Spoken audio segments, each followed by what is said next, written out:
Hi, I'd like to take some time today and talk about my experience in the American medical system and how that's impacted my life. I'm currently working on an interview series with the main goal to be to get it in front of RFK to hopefully inspire some policy changes within our medical system. This is less of a political statement for me and is more of a personal. I woke up from brain damage a few years ago from new medical advancements, and I've been kind of piecing my life together, ever since, trying to figure out how I got from point A to B. And I thought I would go ahead and share kind of what I've discovered. So back in 2006, I dropped out of college, hopefully temporarily, to come back home because my mom is incredibly sick with several brain tumors. Her outlook wasn't good. She flew all the way across the country for the surgery and was out there for over a month just to get well enough to come back home. And the surgeons out there removed a golf ball sized tumor from behind her left ear. When she came back, she was definitely not the same person anymore. I didn't know back then what I know now about brain damage. Looking back at it now, I think she was definitely showing signs of it, which makes sense given the severity of her surgery. Her insurance company would then go on to deny the claim for that surgery, which would financially devastate my family.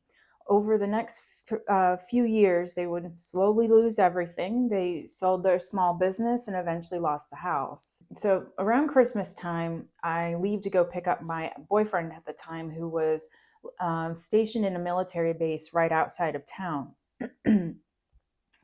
I was driving on the interstate at night. I was about 20 minutes outside the city perimeter when the sky, it opened up and it poured. I feel like visibility, I remember it just dropped like, snap of a finger down to like 10, 15 feet. I can remember taking my foot off the gas to, slow down and kind of keep traction with the road, but it was too late. My my car started fishtailing, and then suddenly I'm hydroplaning while I'm going 60 miles per hour and I'm headed straight towards a guardrail. I knew in those split seconds there was only one thing I could do, and that was just to go to completely limp and just hope for the best. I was knocked unconscious upon impact. My head hit the the frame and the window, driver's side window right here. So I had two concussions right over my left ear. My body was basically thrown around like a rag doll as my car spun from the left lane from the guardrail across 3 lanes of traffic, where I was struck by another vehicle, and then I spun back into traffic and finally came to a stop with my driver's side facing oncoming traffic. And the vehicle that nearly T-boned me but was just able to stop in time was a lifted truck, which would have totaled my small sports car. I remember when I came to, I didn't know where the hell I was. I thought that I had gone through the guardrail and was on the other side of the interstate.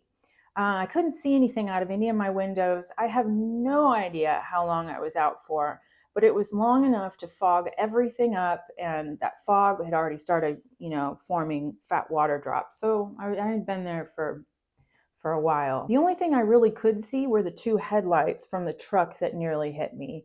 And I can remember, taking care not to move my spine. I don't know how I knew not to move my spine. I just knew. I remember taking my left hand and just going smack on the window. And, I just watched all the water kind of stream down from my palm. A police officer sees this. He comes and opens the door, and he assures me not to worry. The ambulance is on its way. Sure enough, a few minutes later, it was there. And I can remember, kind of peering out past the police officer, and I can already see that there's several police officers already there on the scene trying to, figure out traffic. Because I would later find out that it was backed up for miles. The paramedics came in to extract me from the wreckage, take me down to a board, and lifted me into the ambulance. And I can remember looking at my car, and I would find out later, because I could tell by looking at it, it was destroyed. But I found out later that the frame, it actually had bananaed, and every single side of my car, except the driver's side, was completely crumpled in and destroyed. The fact that I am here to tell this story right now is honestly nothing short of a miracle for me, in my opinion. The brain damage that I sustained in that car accident was immediate. Upon once I woke up, I was no longer the same person. I was a stranger. Um, One of the things that was very evident right away was the way that my brain and body processed fear changed. So if I was, just a little afraid of something or something made me just a little uncomfortable before the injuries, after the injuries, I was terrified of it. And this was very evident in the ambulance when they tried to give me an IV. I have a needle phobia. And so I start screaming and kind of flailing around, and in my mind that I didn't even know that the response was unwarranted. I thought, that was just the way that my brain responded. Paramedics are screaming at me to stop being a child, and they gave up on any sort of IVs. And actually, I didn't get a single needle the entire visit to the hospital. They took me to the closest and most questionable hospital in the city.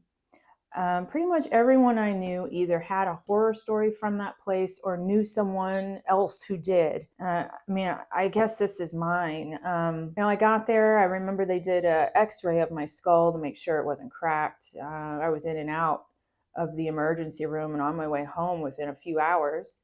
I left in a C-collar with a prescription of painkillers for my really severely whiplash spine.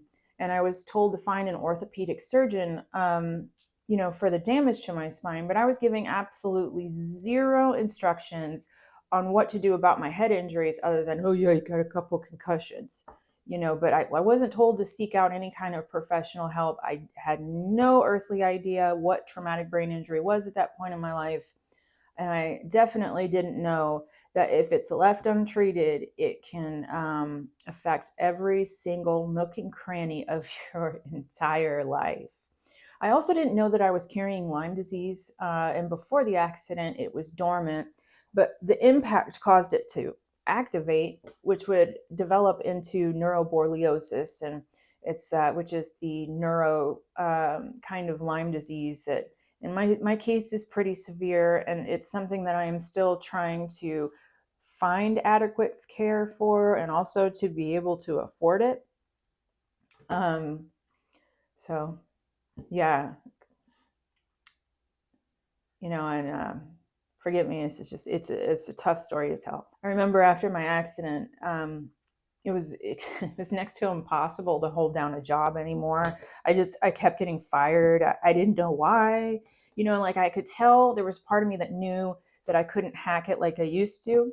I chalked it up to being some kind of nervous breakdown from, everything I'd been through with my mom getting sick in the car accident.